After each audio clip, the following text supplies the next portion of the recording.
Hi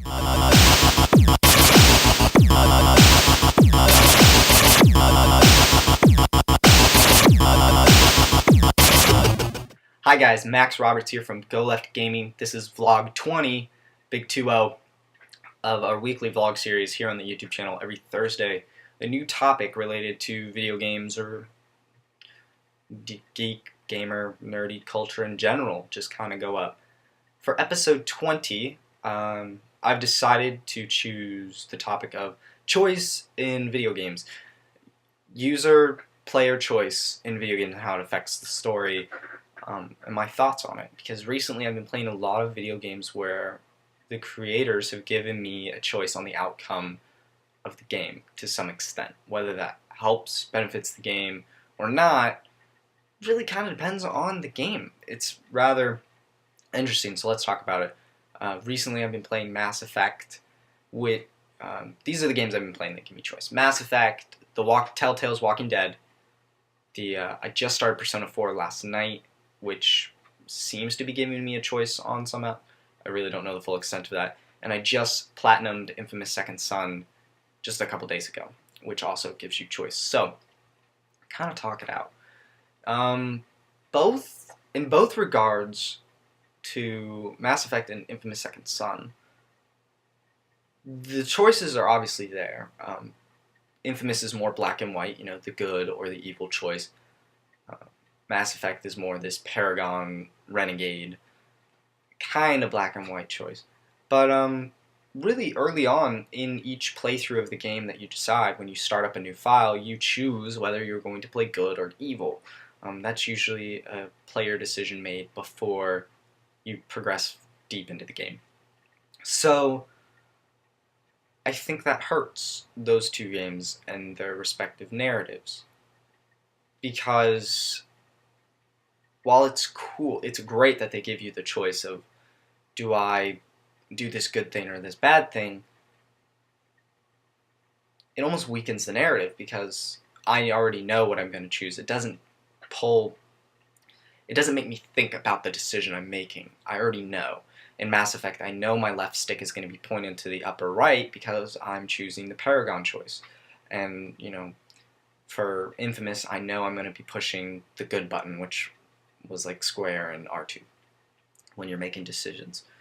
So I already knew that. So there wasn't that stress, that tension, or really digging into myself to choose. Mass Effect also has no timer in the first game, which isn't a problem. That gives you a lot of time to think about the weight of your decision, which can be good in certain scenarios.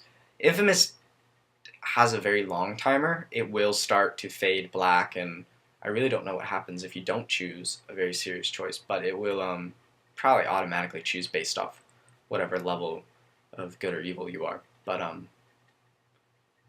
they really don't have timers. They don't put pressure on you, which is fine in respect to those games.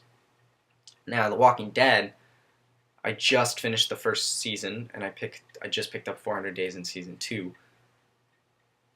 But that has a timer, man, and based off the severity of the decision, it's either super quick, like impulse decision, or it's a slow drag. But those decisions are tough, man. You know, it's not like I'm going to be the good guy or I'm going to be the bad guy here. Very rarely was there a decision where it was like automatic, I know what I'm going to do.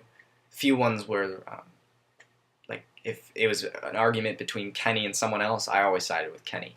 Kenny was my go-to friend in that game. I had Kenny's back, he had mine. That was pretty much the only go-to thing. I was always honest with Clementine. Sometimes I would struggle, like, really, should I just be brutally honest with this 8-year-old girl? Or, I guess she's 9 now. But should I be brutally honest with her, or should I hide the truth? So there's struggle there. And that they're completely different games, and I'm not bashing Mass Effect or Infamous, and I'm not bashing, you know, The Walking Dead for having different decision mechanics. But they add a different effect to the game, and I believe that really helps or hurts the story. The Walking Dead, you're making very quick decisions, and sometimes you regret it. Sometimes you regret what you say afterward, and you can't really go back. I mean, you could start over and do that, but I feel like there's more weight to those decisions in The Walking Dead than there were in Infamous. I played both Good and Evil, and the stories really didn't change. Only two of them really impacted the story. They were very, beat for beat, very similar stories, just a few different missions and an overall close to very similar endings, just one was darker than the other. Um, Personally, the evil ending was more final, and I personally like that more. So that was good. Good, evil. Mass Effect, I'm not done yet, so I don't really know how it's going to affect.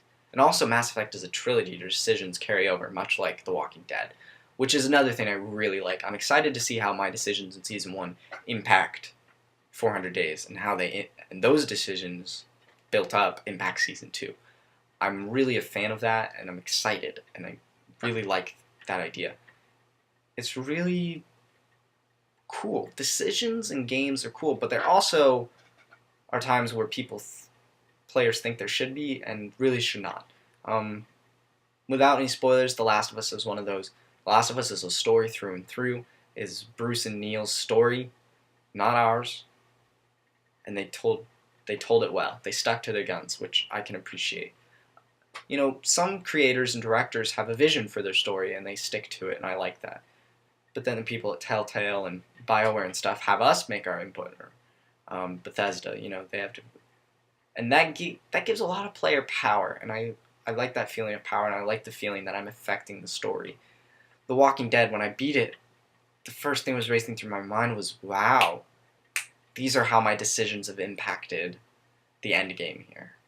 What would have happened if I chose, you know, B or C over A? And I really want to go back and see how that played out.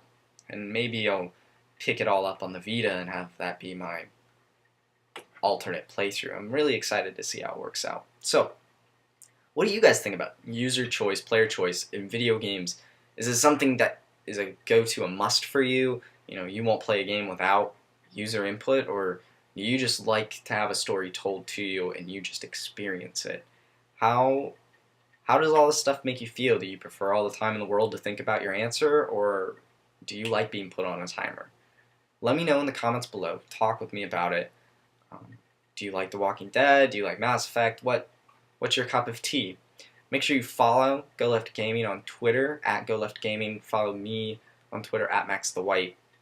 And like us on Facebook, facebook.com/Go Left Gaming. And of course, check out the blog where everything happens, goleftgaming.wordpress.com. Come back here every Thursday for a brand new vlog on a new topic, and come back here every other Friday for a brand new entry in the What Am I Playing series, where I talk about the video games I've been playing lately with you, and you talk with me about what you've been playing. Alright, thanks for watching, guys, and always remember to go left.